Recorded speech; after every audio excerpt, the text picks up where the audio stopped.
하나님께서 우리에게 주시는 말씀 사도행전 17장 1절에서 15절까지 말씀이고요. 제목은 11절에서 따왔습니다. 날마다 성경을 상고함으로 라고 하는 제목으로 하나님 말씀 전합니다. 사도행전 17장 1절에서 15절까지 말씀을 제가 읽겠습니다. 그들이 암비볼리와 아볼로니아로 다녀가 데살로니가에 이르니 거기 유대인의 회당이 있는지라 바울이 자기의 관례대로 그들에게로 들어가서 새 안식일에 성경을 가지고 강론하며 뜻을 풀어 그리스도가 해를 받고 죽은 자 가운데서 다시 살아나야 할 것을 증언하고 이르되 내가 너희에게 전하는 이 예수가 곧 그리스도라 하니 그 중에 어떤 사람 곧 경건한 헬라인의 큰 무리와 적지 않은 귀부인도 고난을 받고 바울과 실라를 따르나 그러나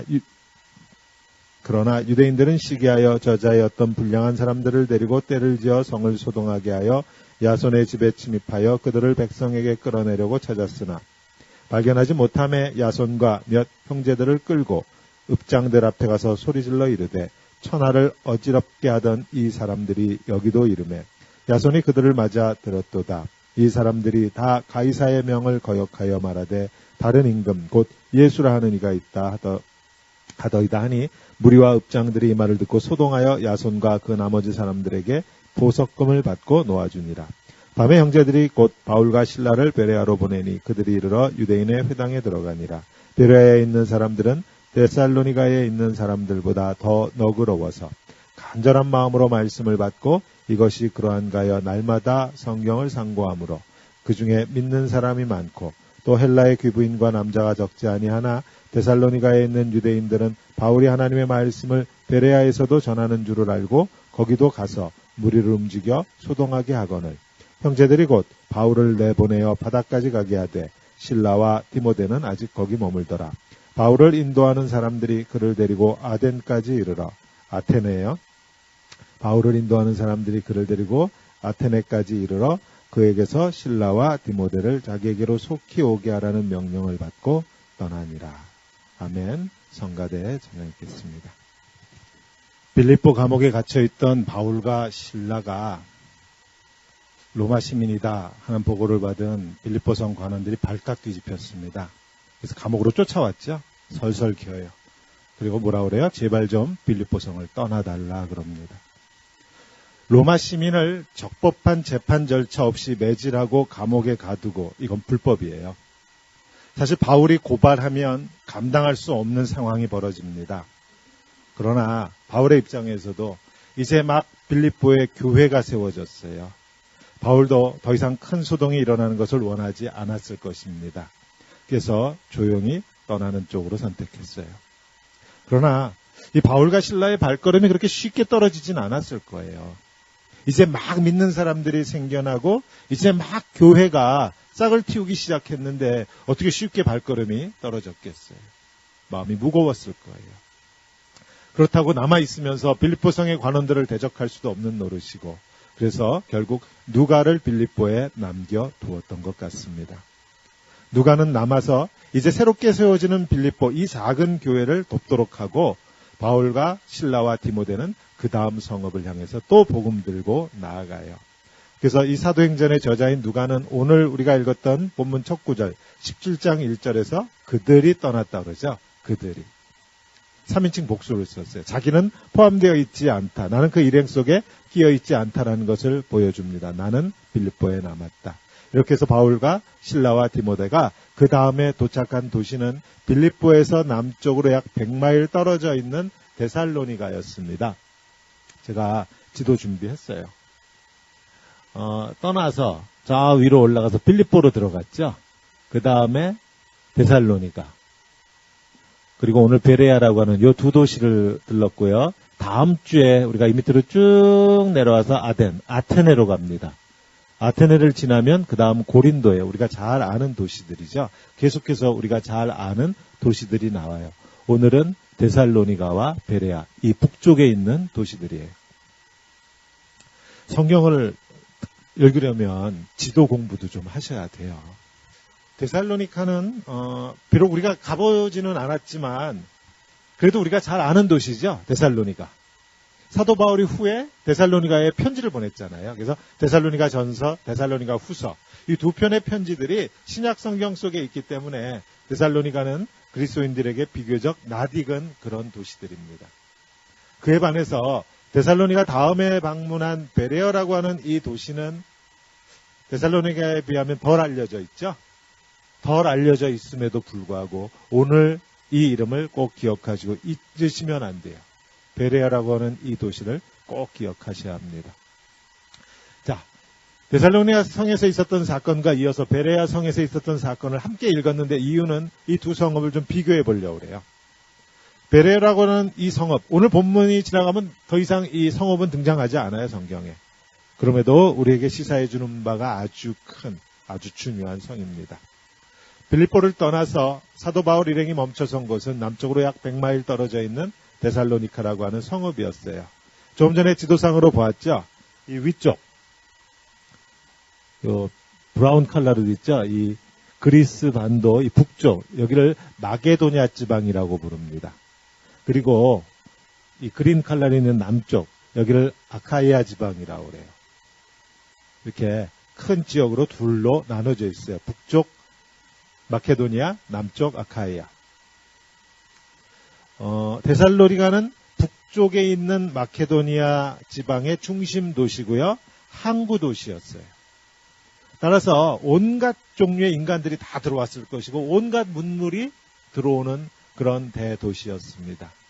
자, 로마가 자랑하는 것이 크게 여러 가지가 있지만 크게 보아서 로마법, 지금 우리가 가지고 있는 법의 근간이 되는 로마법이 중요하고요. 로마를 기억할 때. 또 하나, 로마에 잘 닦인 고속도로예요. 로마는 그 고속도로를 통해서 전 세계로 뻗어나갔습니다. 근데 이 고속도로 중에 하나가 로마에서부터 이 빌립보로 이어지고 데살로니가를 거쳐서 남쪽 아테네까지 이어지는 잘 닦인 고속도로가 있었어요. 그러니까 데살로니가는 마치 미국의 뉴욕 같은 도시라고 생각하시면 돼요. 대도시면서 항구 도시면서 탄탄한 고속도로까지 연결되어 있는 물류의 중심 도시가 데살로니가였습니다. 그에 반해서 뒤에 나오는 베레아라고 하는 도시는 고속도로 선상에 있는 도시가 아니에요. 아틀란타를 예로 들면 아틀란타는 75번, 85번 선상에 있는 대도시잖아요. 우리 아틀란타 주변에 있는 작은 위성 도시들 있죠. 메이컨이나 여기도 아테네가 있죠. 우리 유지에 있는 에덴스. 이런 도시들. 아틀란타 주변에 있는 위성 도시잖아요. 데살로니가 주변에 있는 위성 도시 중에 하나가 베레아였어요. 이렇게 이해하시면 돼요. 자, 오늘 본문으로 갈게요. 먼저 데살로니카에 들어간 사도 바울 일행은 관례처럼 그랬죠, 본문에. 늘 그랬던 것처럼 어디로 또 들어가요? 유대인 회당을 찾아 들어갑니다. 유대인들은 회당에 모이면, 제가 전에 뉴욕에서 보니까 이 유대인들이 금요일 저녁 해 떨어지면 회당에 모여요. 왜? 안식일이 그때부터 시작하잖아요. 해 떨어지면 하루가 시작하는 거거든요. 그래서 금요일 저녁에 유대인들이 회당에 모입니다. 그럼 먼저 쉐마라고 알려진 신명기 6장 4절과 5절 말씀을 암송해요. 우리도 잘 알고 있는 구절이죠. 신명기 6장 4절 5절 들으라 이스라엘 하고 시작하는 쉐마 이스라엘 준비했죠. 우리 다 한 목소리로 읽습니다. 이스라엘아 들으라 우리 하나님 여호와는 오직 유일한 여호와시니 너는 마음을 다하고 뜻을 다하고 힘을 다하여 내 하나님 여호와를 사랑하라. 아멘. 자, 우리는 번역상 이스라엘아 들으라 그랬는데 히브리어 어순대로 하면 쉐마 이스라엘, 들으라 이스라엘. 그래서 아주 유명한 구절이에요, 이 구절은. 유대인들이 반복해서 암송하는 구절이에요. 자, 이 구절을 암송하고 나면 계속해서 18개의 기도물을 선체로 암송합니다. 우리는 사도신경 하나만 암송하면 되는데 유대인들은 18개의 기도물을 암송해요. 그리고 나면 이제 성경을 펴요. 물론 히브리 성경이고요.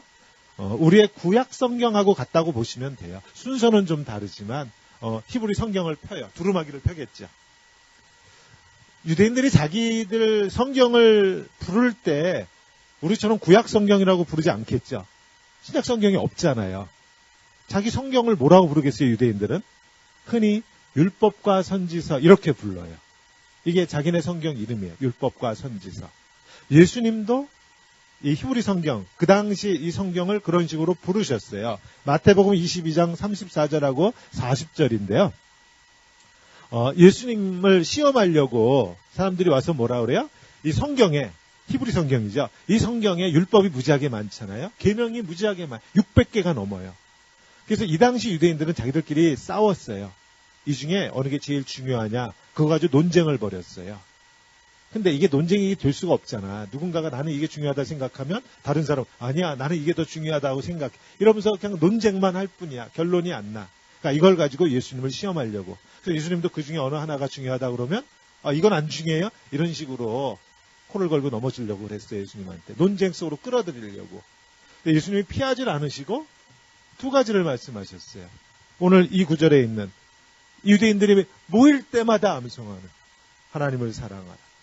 말씀을 목숨을 다해서 하나님을 사랑하라. 이게 첫째 되는 계명이다. 둘째는 이와 같으니. 둘째도 이 첫째 계명과 똑같이 중요한데 그건 뭐라고 했어요? 레위기에 있는 말씀으로 내 이웃을 내 몸같이 사랑하라 그러시면서 맨 마지막에 40절 이 두 계명이 온 율법과 선지자의 강령이니라 이렇게 말씀하셨거든요. 여기서 예수님이 말씀하신 저 율법과 선지자라고 한 저 말, 율법과 선지자의 강령이다라고 했을 때 저 율법과 선지자가 뭐예요? 히브리 성경 전체를 구약 성경 전체를 얘기하는 거예요. 그 당시 유대인들이 가지고 있던 하나님의 말씀 전부를 얘기하는 거예요. 그러니까 예수님이 뭐라 그러는 거예요? 그래, 율법이 600개 넘게 있지, 계명이 그렇게 많아. 그런데 그 중에 이 히브리 성경, 우리가 가지고 있는 이 성경 모든 말씀에서 이걸 짜면 가장 마지막에 남는 두 가지가 있으니 뭐다? 하나님을 사랑하라, 내 이웃을 사랑하라. 이렇게 요약될 수 있다고 말씀하신 거예요. 이때 예수님도 율법과 선지자라는 말씀을 쓰셨어요. 히브리 성경에 대한 이름이에요, 저게. 자, 근데 왜 이렇게 불렀는가 하면 이 구약 성경을 우리는 구약 성경 한 권 그러지만 이 안에 장르별로 하면은 나눠져요. 맨 앞에 있는 5권을 특별히 우리가 뭐라고 부르는지 아시죠? 모세오경, 율법서라고 불러요. 율법에 관한 책이라서 모세오경 율법서예요. 그런가 하면 우리가 잘 아는 예레미야서, 이사야서, 선지서죠.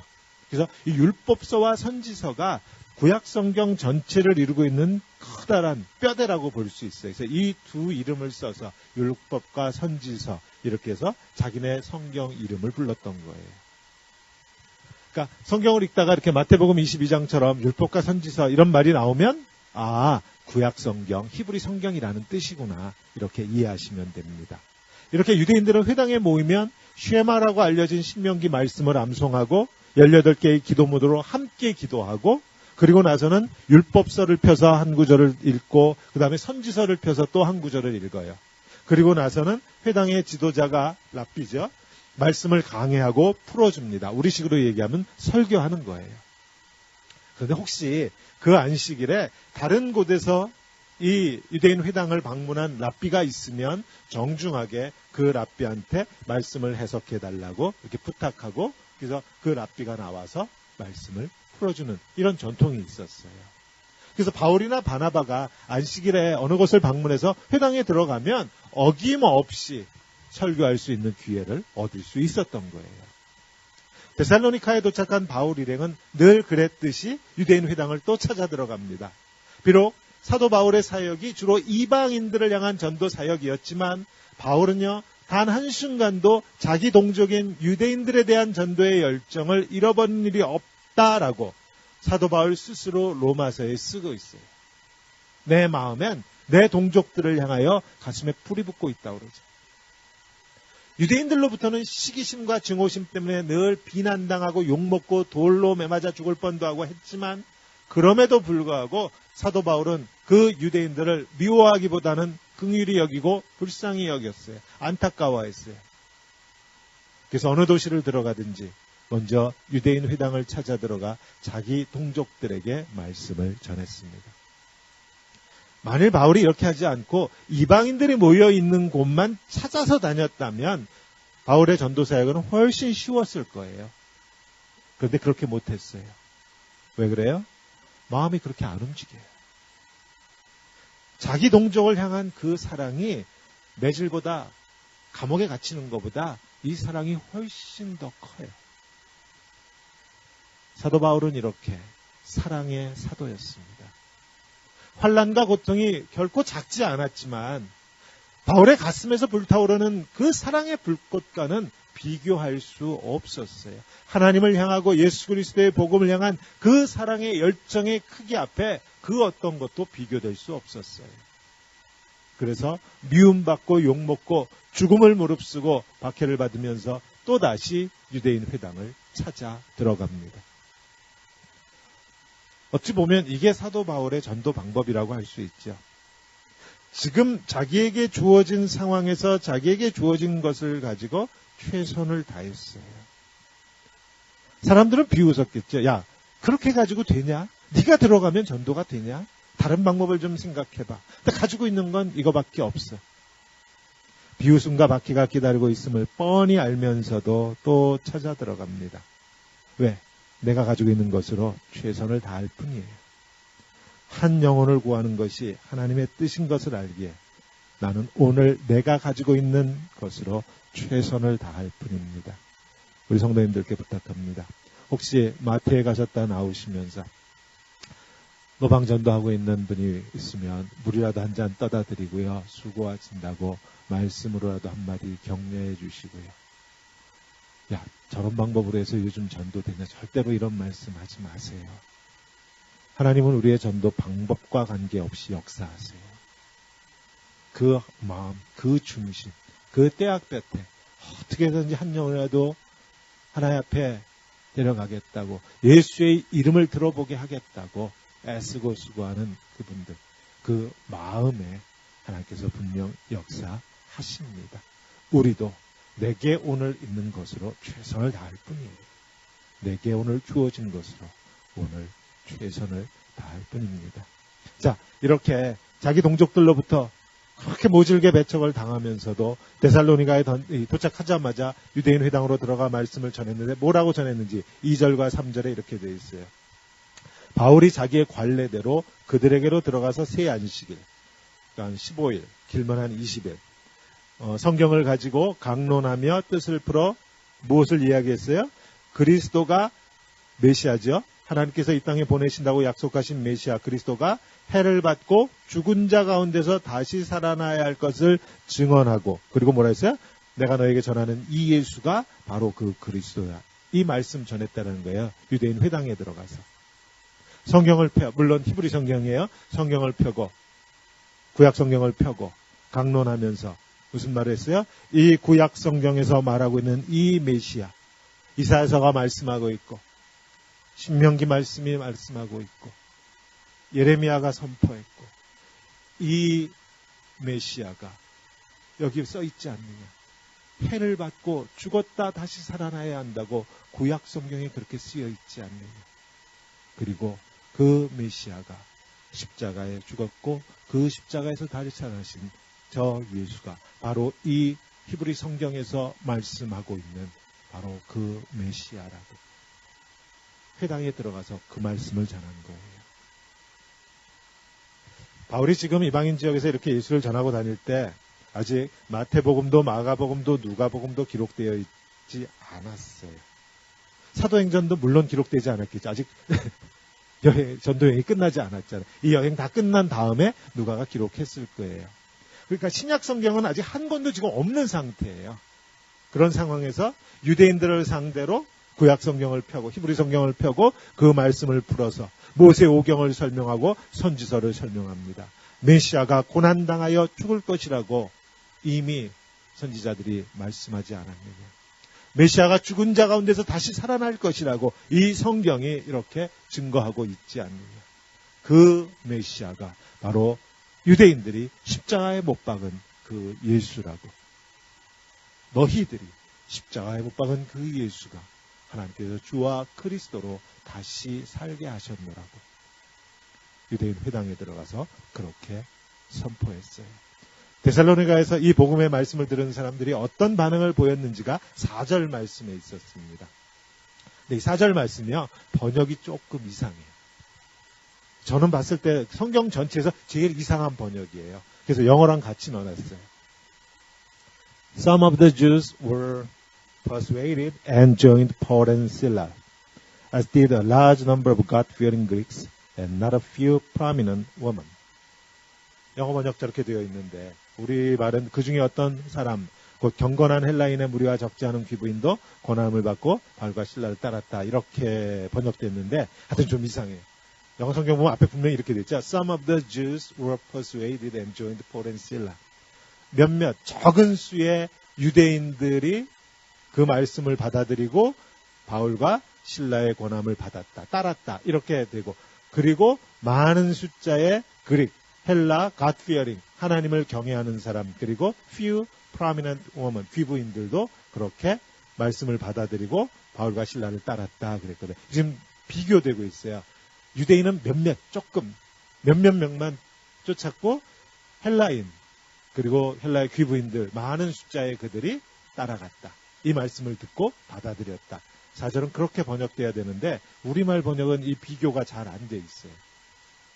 자, 유대인 회당에 나와서 유대인들하고 같이 예배를 드리는 사람들, 하나님을 경외하는 자들이라 했죠.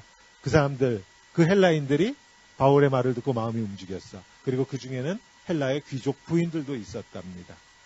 그에 반해서 바울의 말을 듣고 마음이 움직인 유대인은 몇 명 안 된다라는 것이에요.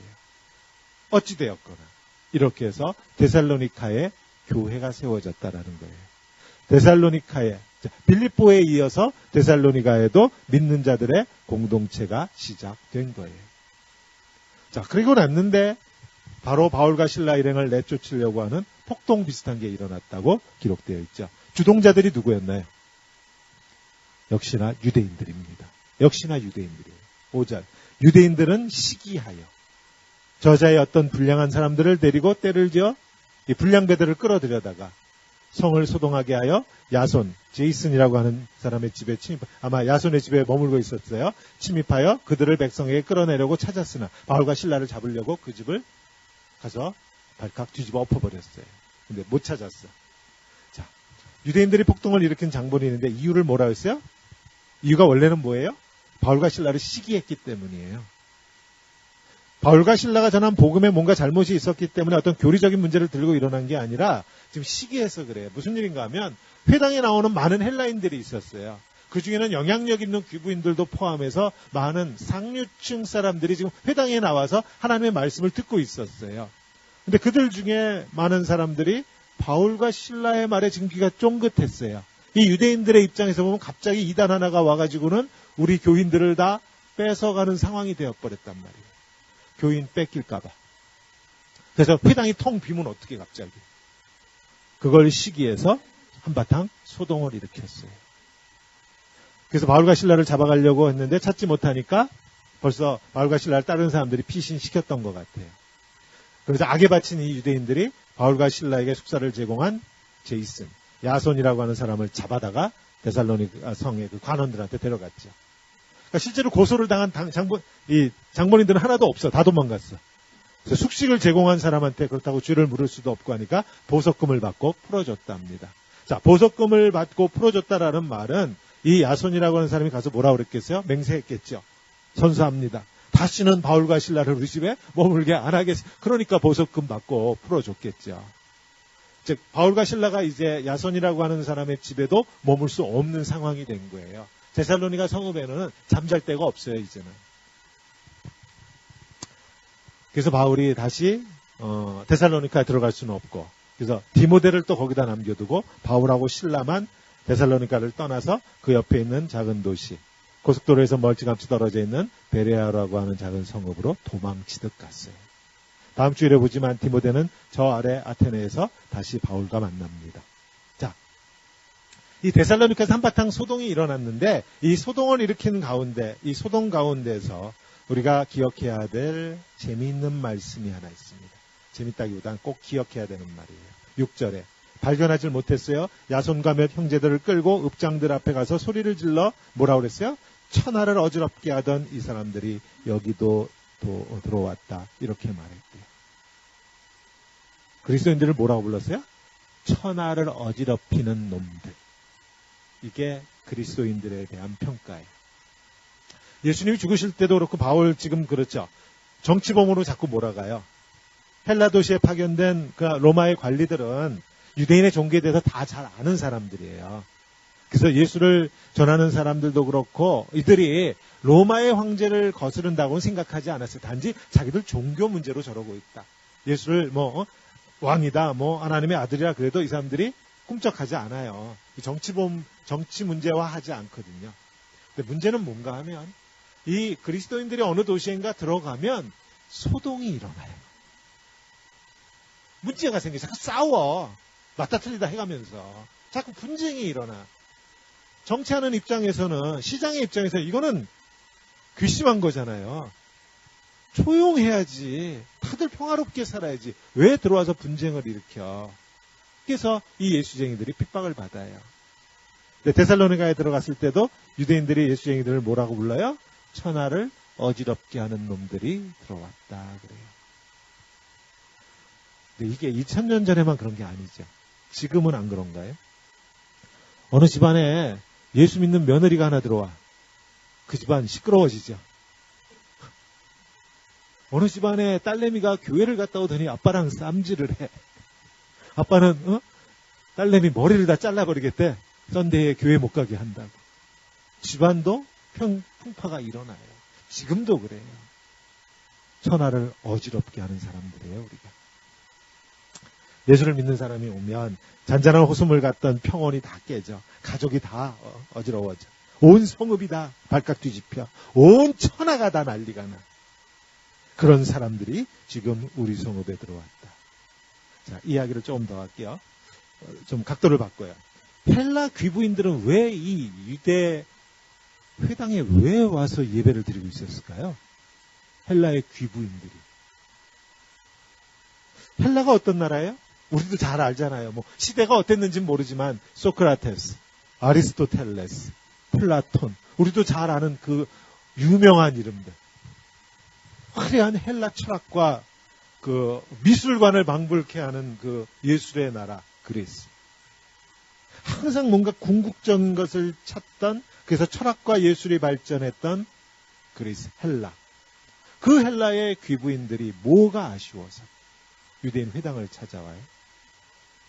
뭔가 궁극적인 것을 찾는 데 있어서는 세계 어느 나라보다도 뛰어난 환경에서 살고 있었던 이 헬라의 귀부인들이 뭐가 아쉬워서 유대인 회당에 나와서 하나님의 말씀을 들으려고 했을까? 다음 주일에 사도 바울이 헬라 문화의 한복판이라고 하는 아테네로 들어갑니다. 아테네에 들어가서 무엇을 보고 무엇을 선포하는지 우리가 다음 주에 보겠지만 이 헬라라고 하는 이 문화가요. 겉모습하고 다르게 속은 텅 비어 있었어요. 텅 비어 있었습니다. 문화의 중심지라고 하고 서양 문화의 근원이라고 하고 뭔가 철학적이고 궁극적인 것을 찾아 연구하고 공리하고 있는 것처럼 보였지만 그래서 겉은 화려했지만 그 속을 들여다보면 육신의 정욕으로 가득 물들어가고 있었어요. 이들은 뭔가 자기들의 삶을 송두리째 엎어버릴 수 있는 뭔가를 찾고 있었던 겁니다. 헬라 문화에서 그걸 못 찾았던 거예요. 그래서 이방 귀부인들이 종교심이 뛰어나다고 하는 유대인들의 회당을 찾아와서 그들의 하나님의 말씀에 귀를 기울였던 것이에요. 그들의 속 깊은 것을 터치해주는 무언가를 유대인 회당에서 하나님의 말씀에서 찾을 수 있었던 거예요. 우리에게도 이것이 필요한 거죠. 우리에게도 이것이 필요한 거예요. 우리의 삶을 송두리째 뒤집어 엎을 수 있는 뭔가가 우리도 필요한 거예요. 조금 더 도덕적으로 사는 것, 남들보다 조금 더 열심히 사는 것, 기독교는 그런 걸 가르치지 않습니다. 기독교는 뿌리째 송두리째 뒤집어 엎는 것을 이야기해요. 내 삶에 뿌리가 뽑혀서 송두리째 뒤집어 엎는, 그래서 이전과는 전혀 다른 삶. 성경은 우리에게 그것을 이야기하는 것이에요. 그리스도 안에서 이전까지 보지 못했던 전혀 다른 삶이 있다라는 그것. 그래서 우리의 삶의 뿌리가 뒤집어 엎는 이러한 놀라운 일이 일어나는 것. 성경은 우리에게 그러한 삶으로 초대하고 있어요. 그러한 삶으로 나아오라고 우리를 초대합니다. 우리 성도님들을 축복합니다. 이 성경의 말씀으로 인하여서 예수 그리스도 때문에 우리의 삶이 뿌리채 흔들리는 그러한 역사가 있기를 원합니다. 매일매일 있으시기를 원합니다. 아멘. 자, 그래서 데살로니가에서 쫓겨났어요. 그래서 디모데를 거기다 두고 이웃에 있는 베레아라고 하는 조그만 성으로 도망치듯 갔는데 거기 베레아에 가서 처음으로 한 일이 뭐예요? 또 회당을 찾아 들어가요. 못 말리는 사람들이 또 유대인 회당에 들어가요. 그런데 누가가 기록하기를 이 베레아 사람들은 데살로니가 사람하고 좀 달랐대요. 11절에. 베레아에 있는 사람들은 데살로니가에 있는 사람들보다 더 너그러웠다 그러죠. 그래서 간절한 마음으로 말씀을 받았고 또 그 말씀이 이것이 그러한가 하여 날마다 성경을 상고 묵상했답니다. 자, 첫째, 마음이 너그러웠대요. 영어 성경에는 open minded 또는 noble minded 이렇게 번역되어 있는데 남을 가르쳐 본 사람은 알지만 주일학교라도 가르쳐 본 사람은 알아요. 마음이 열려 있는 사람은 가르치기가 쉽습니다. 마음이 오픈되어 있는 사람들은 가르치기가 쉬워요. 뭔가 마음이 꽁 해가지고 무슨 말을 해도 보자 마음이 꽉 막혀 있는 사람들 이거 정말 가르치기 힘들어요. 다 튕겨져 나와요. 베레아 성읍 사람들은 마음이 너그럽게 열려 있었대요. 그가 30-40마일밖에 떨어지지 않는데 데살로니가 유대인들하고 많이 달랐어요. 또 간절한 마음으로 말씀을 받았대요. 하나님의 말씀이 선포되어지는데 간절한 마음으로 그 말씀을 받아들였대요. 열심히 있었다는 거죠. 제 얘기를 조금 하면 저는 1년 넘게 청년부로 인도했습니다. 우리 청년들하고 같이 성경 공부했고요. 우리 청년들하고 1년 동안 성경 공부해서 정말 우리 청년들 열심히 하더라고요. 정말 열심히 하더라고요. 궁금한 것도 많고 그 궁금한 거 설명해주고 선포하고 그러면 즉각 자기의 삶에 적용하기도 하고 그렇게 열심히 있으니까 가르치는 저도 무지하게 재밌었어요. 청년들은 모르겠어요. 저는 재밌었어요. 1년 동안. 우리 청년들이 꼭 베레아 사람들 같아요. 말씀이 선포되어지면 그것이 그런가 하여 날마다 그 말씀을 상고하는, 묵상하는, 성경을 찾아보는 이것이 그런가 하여. 정말 바울이 말한 것이 정말 이 성경 말씀에 합당한 것인가 알기 위해서 직접 성경을 찾아가 읽으면서 확인했던 사람들이 베레아 사람들이에요. 저 사람이 말한 게 정말 성경의 진리를 말하고 있는 것인지 본인들이 성경을 찾아가면서 확인했던 사람들. 우리는 어떻게 해요? 그 윗사람을 찾아가려고 그러죠. 전도사님이 뭐라고 그랬어? 그 목사한테 찾아가죠. 그 말이 맞냐고. 성경 안 찾아. 요즘은 워낙 인터넷이 발달했으니까 인터넷을 찾으려고 그러지 성경 안 읽어요.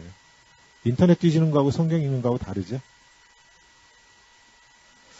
베레아 사람들 참 요즘 눈으로도 이해하기 힘든 사람들이에요. 그리스도인들이 다 베레아 사람 같다고 하면은요 그런 생각을 해봐요. 이단하고 사해비는 나올 수가 없어요. 모든 그리스도인들이 베레아 사람 같으면 이단과 사해비는 발붙일 데가 없습니다.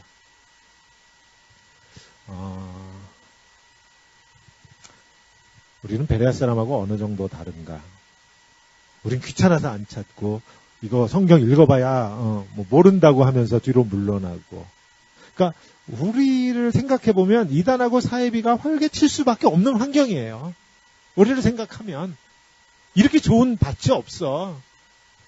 성경 어려워요. 그건 목사님만 읽고 나한테 설명해 주세요. 알기 쉽게. 설명해 주면 확인하나 안 하지. 그런가 보다. 여기에서 이 말 들으면 그런가 보다. 저기에서 저 말 들으면 그런가 보다. 다 그런가 보다. 어디 가서 확인해요. 늘 말씀드립니다. 이단과 사해비를 이겨낼 수 있는 방법은 이단 하나하나 사해비 하나하나를 쫓아다니면서 공부하는 거 아니에요. 아니에요. 내가 하나님의 말씀을 정확하게 알고 있는 것이. 내가 하나님의 말씀을 정확하게 알고 있으면 이단이 무슨 말을 해도 여긴 이 부분에서 틀렸어. 사해비가 뭐라고 와서 얘기를 해도 이건 이 부분에서 틀린 거야. 하나님의 말씀과 달라. 내가 분별하는 것이에요. 이단 하나하나 공부하는 거 아니에요. 하여튼 그런데 데살로니가 유대인들이 이번에 또 베레아까지 쫓아왔답니다. 하여튼 바울을 못 잡아먹어서 안달이에요. 반복되고 있는 거 이제 패턴이 보이세요? 1차 전도 여행 때도 이런 일이 있었죠. 유대인들이 이웃에 있는 성읍에까지 쫓아와서 사람들을 선동했더니 사람들이 돌멩이로 사도 바울을 쳤어요. 죽은 줄 알고 이제는 죽었다고 생각하고 다 떠났는데 아직 숨이 붙어서 살았어요. 또 쫓아와요. 그 이웃 성읍으로 유대인들이 또 쫓아와요. 그래서 할 수 없이 베라에 있는 형제들이 14절 바울을 내보내어 바닷가지 가게 하여 데살로니가 근처 바닷가로 갔겠죠. 실라와 디모데는 아직 거기 머물더라. 아마도 데살로니카에까지 갔는데 여기도 못 들어가. 지금 사도 바울 잡으려고 하니까. 그래서 급하게 배를 태워서 그 다음 도착지인 저 남쪽 아테네로 가게 했는데 워낙 급하게 배를 태워서 보내느라고 이번엔 또 신라까지 남겨두고 바울 혼자만 아테네로 떠나게 했어요.